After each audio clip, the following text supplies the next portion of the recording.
졸업하고 취업 준비만 3년 넘게 했는데요. 이 나이쯤이면은 괜찮은 직장에 다닐 줄 알았는데 현실은 그냥 카페에서 알바를 하면서 취업 준비 중이에요. 정말 저는 이 통계 보고 너무 놀랐는데요. 청년들 중에 식당이나 카페에서 일하는 그 취업자의 비중이 2013년 기준으로 대략 34만 명 정도였는데 지금은 56만여 명에 이릅니다. 재밌는 것은 이 기간 동안 청년 인구가 줄어들고 있는데 이 카페나 식당에서 일하고 있는 청년의 수가 드라마틱하게 늘고 있다. 10년 만에 22만 명이 늘고 있다. 이게 알바하는 게 아니라 직장에 가 있어야 되는데 하는. 과거에는 청년 실업률이 9%, 10%에 육박했기 때문에 네. 굉장히 많이 우려를 했었는데요. 네. 코로나를 끝나고 나서 지금은 한 6%대에 머물러 있습니다. 사실 현재 좀 청년 실업 상황은 수치로만 봐서는 굉장히 좋아 보입니다.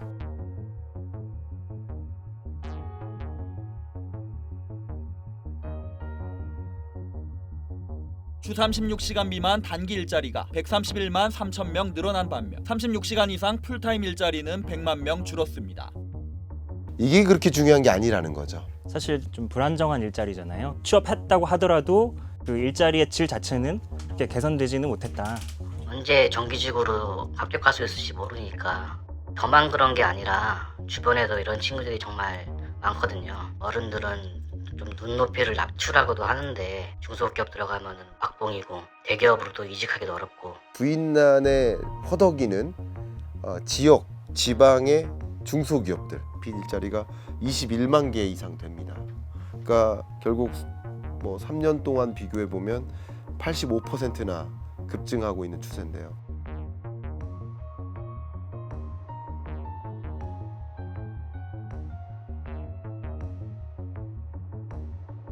청년들이 가고 싶어하는 일자리는 그런 중소기업 일자리가 아니라 오히려 대기업의 사무직이나 전문직 이런 일자리이기 때문에 이 청년들이 가고 싶은 일자리가 부족하다는 표현이 정확한 표현인 것 같습니다. 어머니 아버지 세대는 뭐 대학 내에 놀아서도 대기업 취업이 쉽다고 하는데 저는 특정관리도 빡세게 하고 각종 자격증도 따고 인턴도 여러 번 했는데 이 나이 되도록 안정적인 사무직으로도 일할 수 없다는 게 너무 억울해요.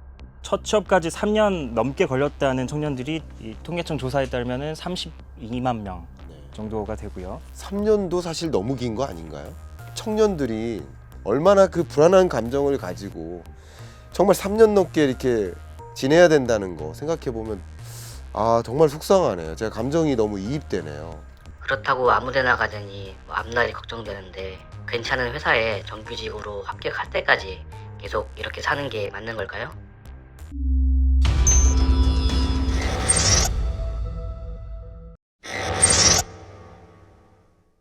청년기에 그 취업으로 인해서 겪는 스트레스가 네. 굉장히 큰 수준입니다. 그 사회와 관계를 끊고 스스로 이제 고립되어서 살아가고 있는 이런 청년들의 비중이 올라가게 되고요. 전국에 51만 명 정도라고 하는데 해외 사례 같은 것들을 봤을 때 물론 조심스럽습니다. 여기서 고립운동 청년이 그렇다는 것은 아니고 청년기에 취업의 어려움이 사회적 일탈 행위로도 많이 이어질 수 있다. 인파가 몰린 이곳에 20대 남자가 2톤 트럭을 몰고 돌진했습니다.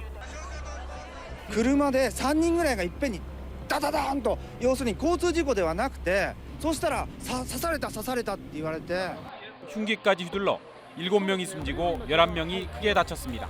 사는 것이 힘들어 홧김에 그랬다고 경찰에서 진술했습니다.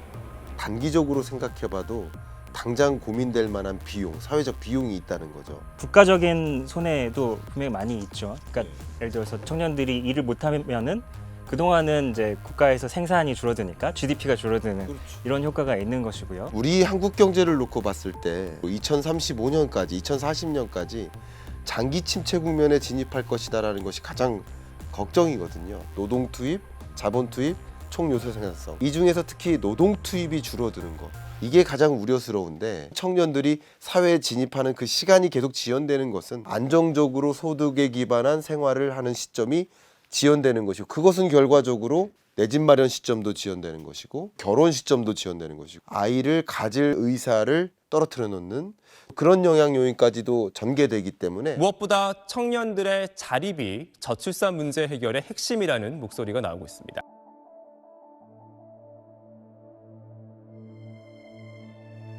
취업 연령도 높아져 자립하는 나이도 늦어진 겁니다.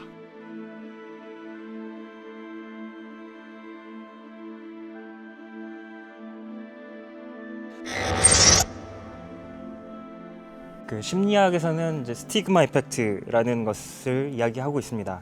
사회학, 범죄학에서도 많이 적용이 되고 있는데요. 초범자에게 범죄자다라는 이런 낙인을 찍으면은 이제 스스로 범죄자라는 정체성을 가지게 되어서 재범 가능성이 높아진다는 것이고요. 취업 시장에도 적용해 볼 수가 있는데 실업의 낙인 효과라는 것을 이야기해 볼 수가 있습니다. 구직자 자신의 경우에도 스스로 점점 자신감을 잃고 나는 해도 안 될 거야라는 이런 생각을 하기 시작하면은 정말 그렇게 이제 되는 것이죠. 다소 패배의식 같은 거. 맞습니다. 그런데 오히려 장기 실업자야 이런 종류의 낙인이 찍혀버려서 취업이 더 어려워지는 그런 악순환의 고리에 빠져 있는 게 아닌가 저는 분석하거든요. 이제 실업의 이력 현상이라고도 이제 설명을 합니다. 실업이 장기화 될수록 이 인생 후반부에 가서도 더 실업 확률이 높아지는 것들이 분석이 되고 있습니다. 특히 재졸자의 경우에 취업이 1년 정도 늦어지면은 향후 10년 동안 임금이 연평균 4에서 8% 정도 낮아지는 이런 현상이 발견이 됐습니다. 첫 직장의 규모가 큰 경우에 예를 들어서 100인 이상 기업체에 근무하는 경우에는 초기 임금이 높고 또 그것이 향후 10년 이상 계속 지속이 되는 것이 관찰이 되고요. 비정규직으로 입직한 경우에도 마찬가지가 관찰이 됩니다. 처음에 임금이 낮은데 향후에 다시 또 계속해서 임금이 낮은 이런 효과로 이어진다. 첫 직장의 질, 그러니까 임금이라든지 또는 기업 규모라든지 고용 형태라든지 이런 것들이 굉장히 중요하게 작용한다, 이런 것이죠. 저는 어떤 생각이냐면 일단은 빈 일자리를 찾아서 공백을 좀 줄이고 그 첫 일자리에서 그 다음 일자리로 성장할 수 있는, 또 원하는 일자리로 건너갈 수 있도록 하는 그런 성장 사다리를 마련하는 그런 정책 구상도 더 많이 필요하지 않을까 생각이 되네요.